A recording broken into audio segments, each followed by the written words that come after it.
Hello बच्चे, आज का जो मेरा वीडियो है प्रकाश का परावर्तन तथा अपवर्तन, और आज हम इसके कुछ एमसीक्यू देखने वाले हैं। ठीक है ना। तो पहला मेरा प्रश्न है कि तारों का टिमटिमाना किस प्रकाशिक परिघटना पर आधारित है।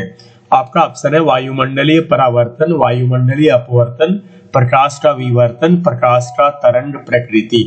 तो बच्चे ऐसा है ना कि हम लोग जो पृथ्वी पर रहते हैं ना, और तारे जो होते हैं आकाश में बहुत मतलब कि पृथ्वी से बहुत दूर होते हैं। ठीक है ना। और इतना ज्यादा दूरी होने की वजह से जब तारों से प्रकाश पृथ्वी पर पहुंचती है तो वायुमंडल में कई प्रकार की गैसें, कई प्रकार के धूलकण विद्यमान रहते हैं, जिससे प्रकाश की किरणों का अपवर्तन होता है, जिसे हम वायुमंडलीय अपवर्तन कहते हैं, जिस वजह से ये तारे हमें टिमटिमाते हुए नजर पड़ते हैं। तो हम सीधा सा हम आंसर देंगे कि वायुमंडलीय अपवर्तन के कारण जो होते हैं ना, वो तारे टिमटिमाते हैं। ठीक है ना। दूसरा मेरा प्रश्न ये है कि गोलीय दर्पण के परावर्तक पृष्ठ के केंद्र बिंदु को क्या कहते हैं। तो ऐसा है ना बच्चे, गोलीय दर्पण दो प्रकार के होते हैं, एक होता है अवतल, ठीक है, और दूसरा होता है उत्तल। ठीक है ना, ये ध्यान में रखना। और कहता है कि इसके परावर्तक पृष्ठ के केंद्र बिंदु को क्या कहते हैं। तो ये जैसे गोलीय दर्पण हो गया, गोलीय दर्पण के जब हम टुकड़े को करते हैं, मतलब से इसमें दो भाग करते हैं, तो इसमें से अगर अंदर से हम जो पेंट करते हैं तो ये बनता है हमारा उत्तल दर्पण, और जब हम इसे बाहर से पेंट करते हैं ना तो ये बन जाता है हमारा अवतल दर्पण। ठीक है ना। तो ये ध्यान में रखना बच्चे कि एक उत्तल दर्पण होता है और एक अवतल दर्पण होता है। तो ये मेरा प्रश्न कह रहा है कि गोलीय दर्पण के परावर्तक पृष्ठ के केंद्र बिंदु को क्या कहते हैं। तो ये गोलीय दर्पण जो हो गया, अगर हम इसे बाहर से पेंट कर देते हैं तो ये हमारा अवतल दर्पण हो जाता है। ठीक है ना। तो इसके केंद्र बिंदु जो होता है, जिसे हम P से दर्शाते हैं, उसको हम कहते हैं दर्पण का ध्रुव। ठीक है ना बच्चे, ये याद रखना, हमारा जो आंसर होना चाहिए वो दर्पण का ध्रुव कहते हैं। तो आपने अभी अभी जाना कि गोलीय दर्पण जो होते हैं दो प्रकार के होते हैं। अगर गोलीय दर्पण के टुकड़े को अंदर से पेंट करते हैं तो उत्तल दर्पण बनता है, और गोलीय दर्पण के टुकड़े को बाहर से पेंट करते हैं तो अवतल दर्पण बनता है। और गोलीय दर्पण के परावर्तक जो पृष्ठ होते हैं उसके केंद्र बिंदु को हम कहते हैं, उसके केंद्र बिंदुओं को हम दर्पण का ध्रुव कहते हैं। ठीक है ना। तीसरा मेरा प्रश्न ये है कि अवतल दर्पण द्वारा वस्तु का आभासी, ठीक है ना, तथा सीधा प्रतिबिंब बनता है जब वस्तु होता है। तो अब अवतल दर्पण में क्या होता है बच्चे कि अवतल दर्पण एक ऐसा दर्पण होता है जिसमें सभी प्रकार के प्रतिबिंब बनता है, यानी कि इसमें आभासी भी बनता है और इसमें वास्तविक भी बनता है। ठीक है ना। तो इसमें क्या होता है कि आभासी सिर्फ एक जगह बनता है, जब वस्तु जो होता है P और F के बीच होता है, तो इसका जो प्रतिबिंब बनता है वो दर्पण के पीछे बनता है और बड़ा बनता है। ठीक है ना। और तो हम कह सकते हैं कि ये मेरा जो सवाल है कि अवतल दर्पण द्वारा वस्तु का आभासी तथा सीधा प्रतिबिंब बनता है जब वस्तु होता है, तो ये होता है वस्तु P और F के बीच में। ठीक है ना। तो हमारा आंसर हो जाएगा सी नंबर, P और F के बीच होता है। ठीक है। अगला मेरा सवाल है कि अवतल दर्पण के लिए वस्तु और प्रतिबिंब का आकार समान होता है। तो ये कब होता है, ये जब होता है जब वस्तु C पर होता है ना बच्चे, तो इसका प्रतिबिंब भी C पर ही बनता है। ठीक है ना। और दोनों का जो साइज होता है, वस्तु का साइज और प्रतिबिंब का जो साइज होता है वो बराबर होता है, इसलिए हमारा आंसर C पर होना चाहिए। ठीक है ना। अवतल दर्पण का उपयोग होता है, तो अवतल दर्पण का उपयोग सेविन दर्पण के रूप में भी होता है। सेविन दर्पण का मतलब होता है हजावती दर्पण के रूप में भी अवतल दर्पण का उपयोग होता है, गाड़ियों के हेडलाइट में भी होता है, और दंत विशेषज्ञ द्वारा भी होता है, इसलिए हमारा जो आंसर होना चाहिए उपर्युक्त सभी। ठीक है। गाड़ियों में पीछे के दृश्य को देखने के लिए कौन सी दर्पण का उपयोग की जाती है। तो आपने देखा है गाड़ियों में जो साइड मिरर के रूप में जो हम यूज करते हैं, साइड मिरर के रूप में, जो ड्राइवर जहां बैठा रहता है, जहां ड्राइवर गाड़ी चलाता है, वहीं पर एक पास में एक दर्पण होता है जो पीछे की चीजों को देखने के लिए करता है। तो ये जो होता है वो उत्तल दर्पण होता है बच्चे। ठीक है ना। ये ध्यान में रखना कि गाड़ियों में पीछे के दृश्य को देखने के लिए कौन सी दर्पण का उपयोग की जाती है, तो उत्तल दर्पण उपयोग की जाती है। ठीक है ना। गोलीय दर्पण की वक्रता त्रिज्या, ठीक है, जिसको हम R से दर्शाते हैं, और फोकस दूरी के बीच क्या संबंध होता है। तो देखो बच्चे, F बराबर जो होता है वो R बटा में 2 होता है। ठीक है ना। यानी जो फोकस दूरी होती है ना वो वक्रता त्रिज्या की आधी होती है। ठीक है ना। तो इस तरह से हम अगर F बराबर R बटा 2 है तो हम R बराबर क्या बोल सकते हैं, 2F बोल सकते हैं ना। 2 में F से गुना हुआ 2F हो जाएगा।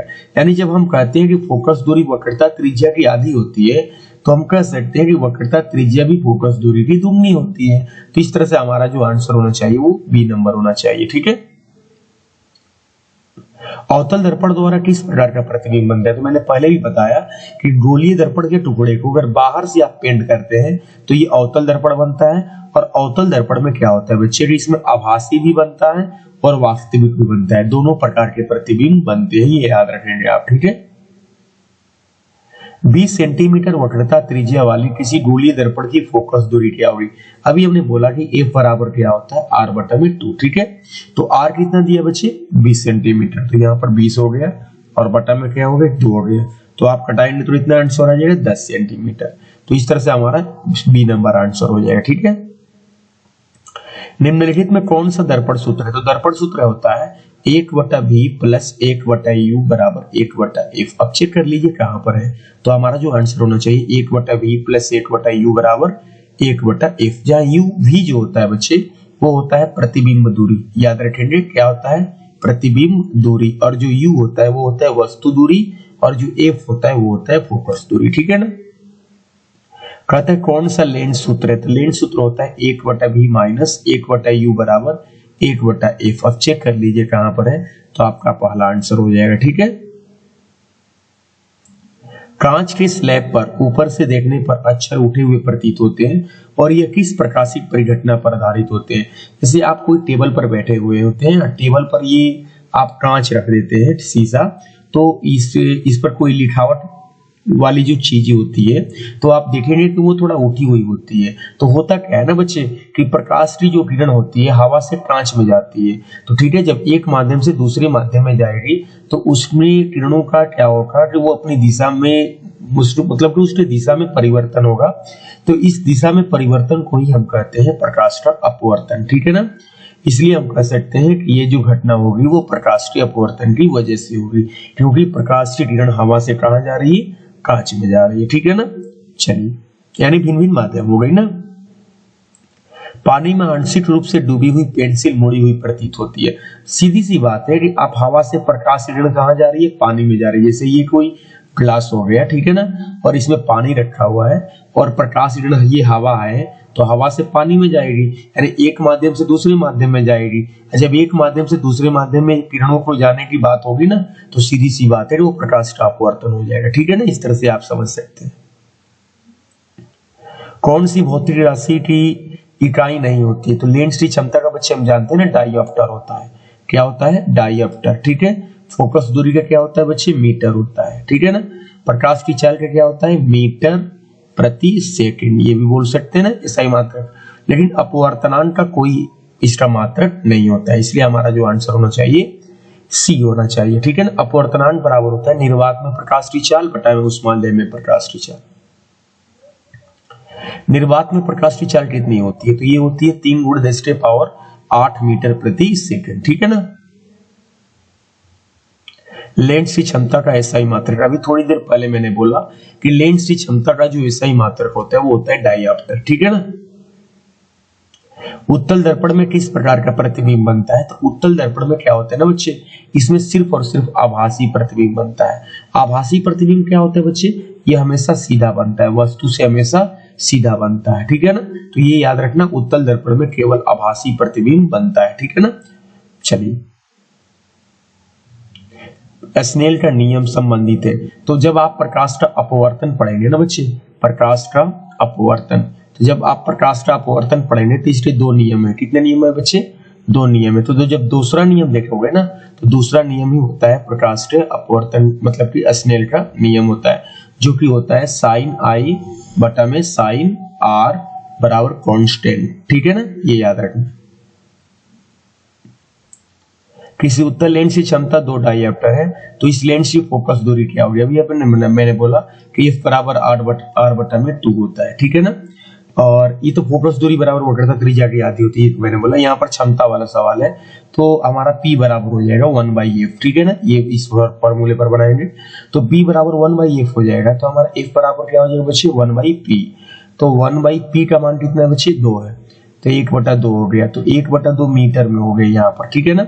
तो 1/2 मीटर हो गया, लेकिन हमको यहाँ पर सारे ऑप्शन सेंटीमीटर में है तो 1/2 मीटर को हम सेंटीमीटर में बदलेंगे तो 100 से गुणा कर देंगे, ठीक है ना। तो ये हमारा आ जाएगा 50 सेंटीमीटर, ठीक है ना। चलिए अगला मेरा प्रश्न क्या है। अच्छा बस यहीं तक स्टॉप है बच्चे, ठीक है।